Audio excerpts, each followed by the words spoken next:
Hey there guys, what's going on? Talking Flicks here, and today what we are doing is we are starting a new review series starring the little me in the corner, little Evan there, animated Evan, what do you want to call him?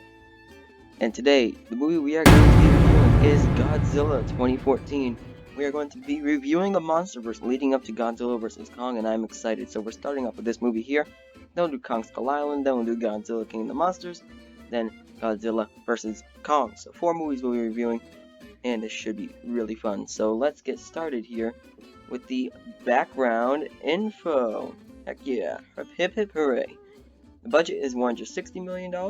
Opening weekend did $93 million. That's in the domestically, US.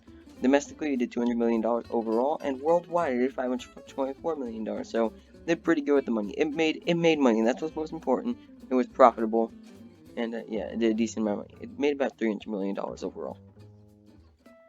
So, first things first is, honestly, there's not much interesting background stuff, so let's start off with Guillermo del Toro initially meant to direct, at least wanted to direct this movie, but he instead went on to direct Pacific Rim.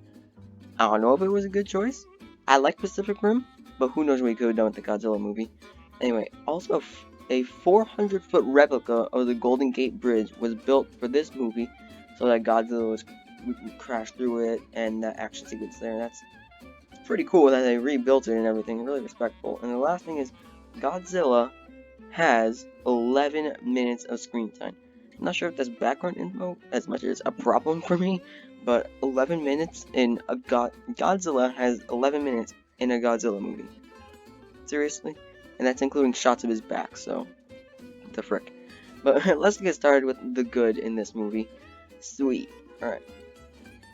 So, also, spoilers! Spoilers for Godzilla if you have not seen it. So, if you have not seen Godzilla, you have been warned. Let's get into it here. First thing is the intense action of the film. There are a lot of intense action set pieces here, like this scene on the bridge here. There's a lot of intense action sequences, and so I really liked them. They were present and everything. That was really well done here. And there may not be many particularly great action sequences, but the ones with the Mutos and the humans around, just laying down, especially before a train track and everything. Some really good, intense action sequences there, and I really liked those sequences especially. I thought those were arguably the best part of the movie, and especially how they look and everything. They're very visually pleasing as well, and they're intense, and I really you felt frightened. And the next thing is Bryan Cranston and Elizabeth Olsen. They were easily the 2 best characters in this film. I thought they were really good. Let's start with Bryan Cranston. We'll start with Elizabeth Olsen, actually. I think she's the weaker of the 2, because she's a smaller role. She's just the main character's wife, Aaron Taylor Johnson.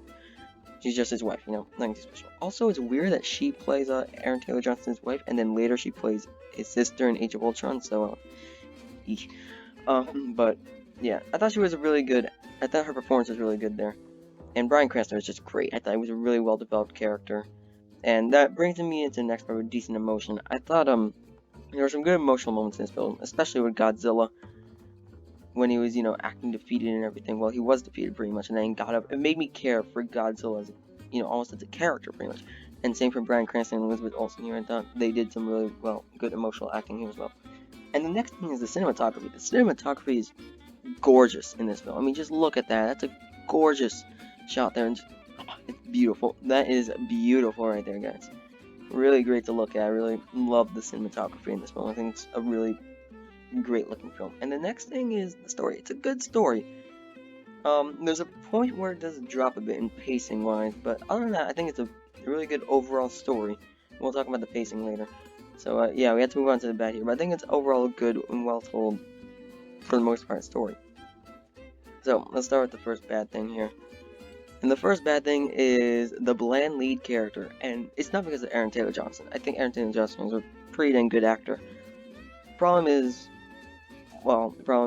something else. We'll talk about it, but everything about him, he just has the same face throughout the entire movie. That face right there, it plays on him for the entire movie, and it's annoying. Like, his dad dies, has a straight face. Monster comes out of water, straight face. I mean, sure, he yells once in a while, and I actually really liked it when he reunited with his family, and when he's talking to them, there are emotional moments. A few emotional moments. I don't think he's a horrible lead. I think he's fine at best, but a fine lead character is not good, you know? I mean, you're supposed to root for this character, you're supposed to really like him, and yeah! That's not how you feel, and that's really down to the direction of Gareth Edwards. They let him emote, if Gareth let him emote more, then I think he could have been a really good character, and I think it would have made the movie a lot better. And the next thing is the lack of action. Yeah, what the frick? What's with the lack of Godzilla action sequences? I mean, he has the final battle, and he has this bridge scene, which is dumb, because he could have just easily swam under it, but he had to get out first for his action sequence. And just, really? Really, Gareth? Was that the best you could come up with? Sorry. But, I mean, really, and because you don't really care about the main character, when Bryan Cranston dies, spoiler alert, or I said spoiler alert, but when he dies, you move on to Aaron Taylor Johnson, it's just, really? You know, and just the movie there's a period where it's about a half hour where you're spending with the military, and just, you really feel the time there. And the last thing is the score. The score doesn't enhance any of the scenes, it's pretty mediocre. But, in conclusion here, Godzilla is a very mixed bag for me. There's a lot of great stuff in here. There's some really intense, well, there's some really good characters in there, some good emotional moments, some good cinematography, some intense action, a good story, but it's all bogged down by a bland lead and a lack of action with a mediocre score to put on top of it. So overall, I give it a 70%. I think it's a good movie. I think at the end of the day, it's a pretty watchable movie. You know, I could watch this. I could sit down and watch it and be entertained, but especially when you get to that half hour time where you're just with the military, it just, ooh, you feel it there. And you know, Ken Watanabe in the movie, all he does is say lines intensely. It's just at the end of every line Ken Watanabe has, they just put intensely there. So yeah, I thought it was actually a lot better in the sequel. But we'll get to the sequel eventually. But yeah, those are my thoughts on Godzilla 2014. I like it overall, but I do definitely think it has a lot of issues, which I talked about, and it's close to the 60% range, but I think there's enough good here to keep it put it at 70%. So comment down below, what did you think of Godzilla 2014? Check out some past content I've done a bunch of MCU reviews, I've done a few 2021 movie reviews. I'll definitely do a Godzilla vs. Kong movie review as soon as I can. And yeah, there you go, guys.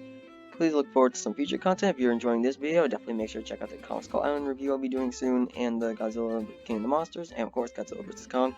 I'll have plenty of videos on this is going to be the week of the Monsterverse, guys. We're going to have loads of Monsterverse stuff going on here, and you should be excited for that, so especially if you like the Monsterverse. So yeah, I'm going to leave you with a pretty cool clip here, and thanks for watching. Bye-bye.